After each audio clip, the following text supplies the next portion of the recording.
अगर आपने इस ड्रामा के पिछले पार्ट नहीं देखे तो पहले आप उन्हें देख लें। अगर आपको ड्रामा की एक्सप्लेनेशन अच्छी लगे तो वीडियो को लाइक कर दीजिए और मेरे चैनल को सब्सक्राइब कर दीजिए, जिससे आपको ऐसी ही इंटरेस्टिंग वीडियोस के नोटिफिकेशन मिलते रहें। फेंग गोंग्यू को हॉस्पिटल लेकर पहुंचता है। होश आने के बाद डॉक्टर गोंग्यू से कहते हैं कि वो अभी रेस्ट करे, ज्यादा इधर उधर ना घूमे। देन फेंग गोंग्यू को लंच देता है जो मोना ने बनाया होता है। गोंग्यू उसे खाने से मना कर देता है और सोचता है पता नहीं मोना ने कुछ उल्टा सीधा ना मिला दिया हो। फिर वो फेंग से पूछता है लैनकेस्टर फैमिली ने हमारी शादी की डेट कब की फाइनल की है। फेंग नेक्स्ट मंथ की 19 को। देन हम नियान को देखते हैं, वो एडिटर के साथ कैफे जाती है। वहीं वो न्यूज में देखती है कि गोंग्यू ने रिपोर्टर्स को बताया है कि उसने अपनी कंपनी का जो न्यू प्रोडक्ट लॉन्च किया है वो उसने अपनी गर्लफ्रेंड की याद में किया है। नियान गोंग्यू की हरकत से फ्रस्ट्रेट हो जाती है और कैफे से जाने लगती है। उसी टाइम उसके डैड उसे कॉल करके कहते हैं कि वो गोंग्यू को समझा दे कि वो उनकी फैमिली को परेशान करना बंद करे। नियान ठीक है। कैफे से बाहर निकलते ही उन्हें रिपोर्टर्स घेर लेते हैं और नियान से उसकी रिलेशनशिप के बारे में पूछते हैं गोंग्यू के साथ। नियान उन्हें कोई जवाब नहीं देती, पर जब वो बहुत पूछते हैं तो नियान की जगह एडिटर कहती है नियान गोंग्यू से काफी टाइम से नहीं मिली और वैसे भी अब नियान किसी और को लाइक करने लगी है। देन वो वहाँ से निकलकर चली जाती हैं। नियान एडिटर के साथ अपने ऑफिस पहुंच जाती है। जब नियान के न्यू लव इंटरेस्ट की बात उसके डैड को पता चलती है तो उन्हें लगता है कि नियान फिर से चिंचू के साथ रिलेशनशिप स्टार्ट करना चाहती है, इसलिए वो नियान के लिए खुश होते हैं। चिंचू उसे मैसेज करके पूछता है न्यू लव इंटरेस्ट तुम किस पर इशारा कर रही हो। नियान चिंचू के मैसेज पर हंस पड़ती है। एडिटर को लगता है कि उसके कहने की वजह से नियान को प्रॉब्लम हो गई। नियान ऐसा कुछ भी नहीं है, बस मैं ये सोच रही हूँ कि ये सब चिंचू को कैसे एक्सप्लेन करूंगी। घर वापस जाते टाइम रास्ते में कोई जानबूझकर नियान को कार से टक्कर मारने की कोशिश करता है, पर सही टाइम पर चिंचू वहाँ पहुंचकर उसे बचा लेता है और अपने सेक्रेटरी को इन्वेस्टिगेट करने का ऑर्डर देता है। नियान तुम इतनी जल्दी कंपनी से कैसे आ गए। चिंचू क्योंकि मैं तुम्हें मिस कर रहा था। नियान चलो अब मेरे साथ घर चलो, वैसे भी मॉम और डैड तुम्हें बहुत मिस कर रहे हैं। नियान चिंचू को लेकर घर पहुंचती है। तभी गोंग्यू मोना के साथ उसके घर पहुंचता है अपनी शादी का कार्ड देने। नियान खुशी खुशी कार्ड ले लेती है और कहती है मैं कल जरूर आऊंगी। नेक्स्ट डे नियान जागती है तो खुद को गोंग्यू के घर पर बंधा हुआ देखती है। उसे समझ नहीं आता ये सब उसके साथ कब और कैसे हुआ। इधर गोंग्यू के घर पर ही मोना अपनी वेडिंग के लिए तैयार हो रही होती है। नियान खुद को खोलने की कोशिश करती है, फिर उसे याद आता है रात के टाइम गोंग्यू के बाद उनके घर फेंग आया था और उसने कहा था कि नियान मुझे तुम्हारी हेल्प चाहिए, इसलिए मुझे तुमसे अकेले में बात करनी है। चिंचू कहता है तुम यही बात क्यों नहीं कर सकते। नियान चिंचू फेंग ने मेरी बहुत हेल्प की है, इसलिए मैं अकेले में बात करके आती हूँ, और वो फेंग के साथ चली जाती है। नियान को लगता है शायद उसे किडनैप गोंग्यू की मॉम ने कराया होगा, क्योंकि शायद उन्हें डर होगा कि मैं गोंग्यू की वेडिंग रुइन ना कर दूं। तभी गोंग्यू उसके पास आ जाता है।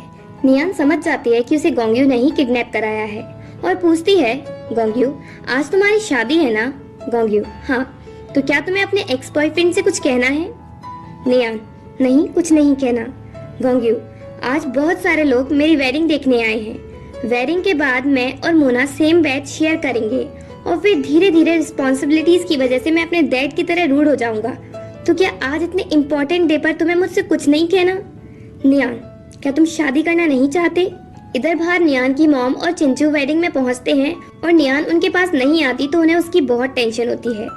इधर गोंग्यू नियान को फ्री कर देता है और कहता है मैंने तुम्हें यहाँ इसलिए बुलाया क्योंकि मुझे तुम्हारे साथ डील करनी है।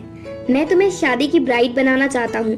तुम अब मुझसे प्यार नहीं करती तो ये एक डील ही होगी। तुम मेरी ब्राइड बन जाओ, मैं तुम्हें और शी फैमिली को प्रोटेक्ट करूंगा। नियान तुम पागल हो गए हो, मैं तुम्हारे साथ ये डील नहीं करूंगी। गोंग्यू अगर तुम इस डील को रिजेक्ट करोगी तो आगे जो होगा उसकी रिस्पॉन्सिबिलिटी भी तुम्हारी ही होगी। मैं इस वेडिंग को फ्यूनरल में बदल दूंगा। नियान गोंग्यू तुम पागल हो गए हो। गोंग्यू हाँ मैं पागल हो गया हूँ, और वो नियान को हक करके कहता है मैं अब तुम्हें कभी हर्ट नहीं करूंगा, तुम मेरे पास वापस आ जाओ। नियान अगर तुम ये शादी मेरे साथ करोगे तो सभी लोग तुम्हारे दुश्मन बन जाएंगे।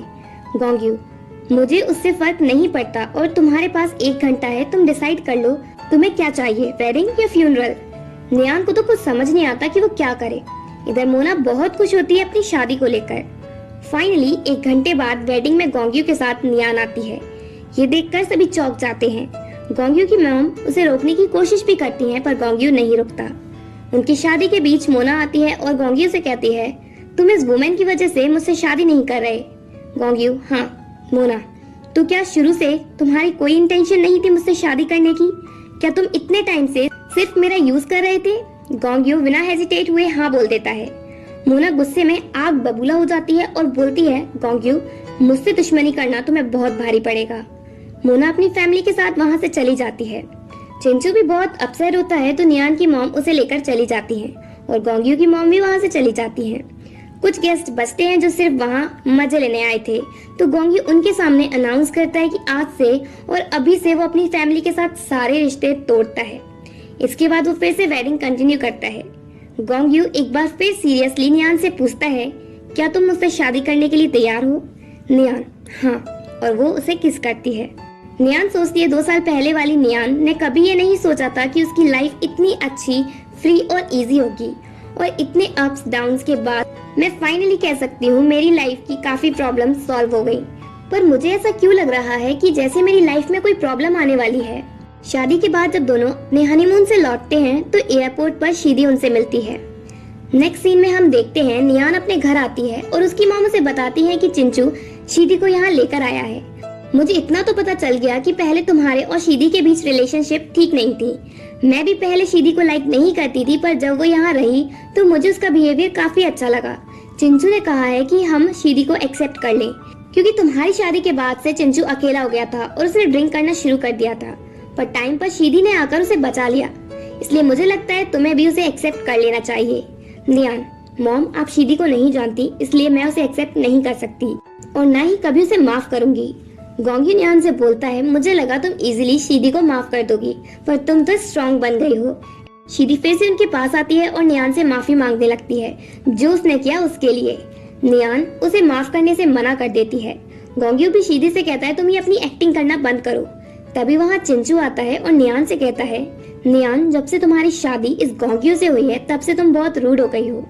नियान की बुराई गोंग्यू से सुनी नहीं जाती और वो चिंचू को पंच मार देता है।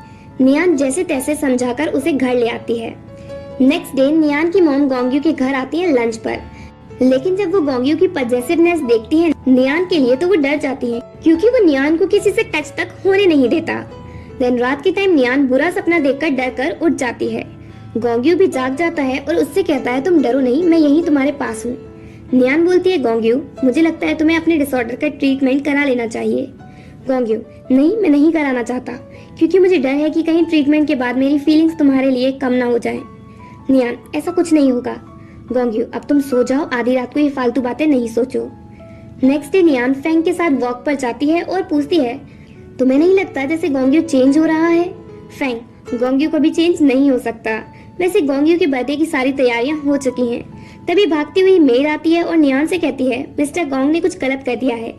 नियान और फेंग चौंक जाते हैं और इसी के साथ पार्ट 16 एंड होता है।